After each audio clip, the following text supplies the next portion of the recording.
Compromís?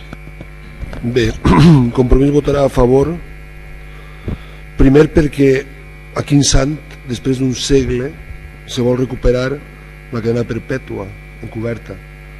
Diuen que es revisa als 25 anys. Si qui ho ha de revisar és el sistema judicial espanyol actual, la tenim clara.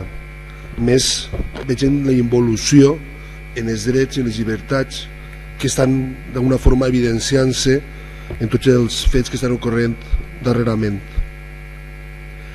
No es pot legislar en calent, és a dir, després de 100 anys traure a col·lació la cadena perpètua amb tots els eufemismes que vulgueu, quan som l'estat amb un menor índex de criminalitat, assassinats, homicidis de la comunitat europea.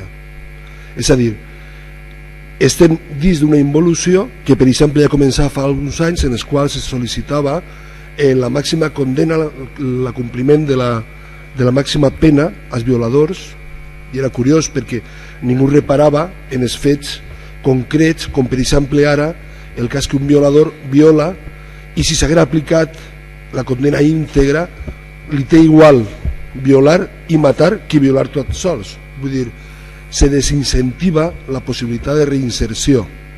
Quan nosaltres condenem a un reu a una cadena perpètua, estem desincentivant el que seria la reeducació i la reinserció. Estem creant les condicions per a que l'índex de criminalitat que ara està controlat es desboque. Nosaltres considerem que la llei i la justícia ha de ser justa, no ha de ser d'alguna forma una venjança contra el delinqüent.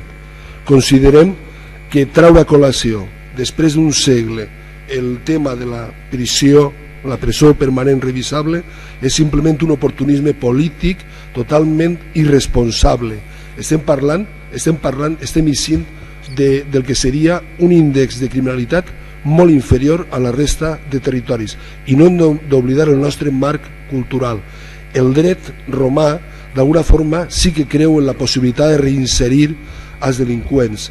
El dret anglosaxó no. Gran Bretanya, Estats Units, i només hem de veure quins són els índexs de criminalitat en països tan emblemàtics com Estats Units, especialment en aquells estats en els quals hi ha pena capital. Nosaltres votem decididament en favor de la derogació d'aquest tipus de pena.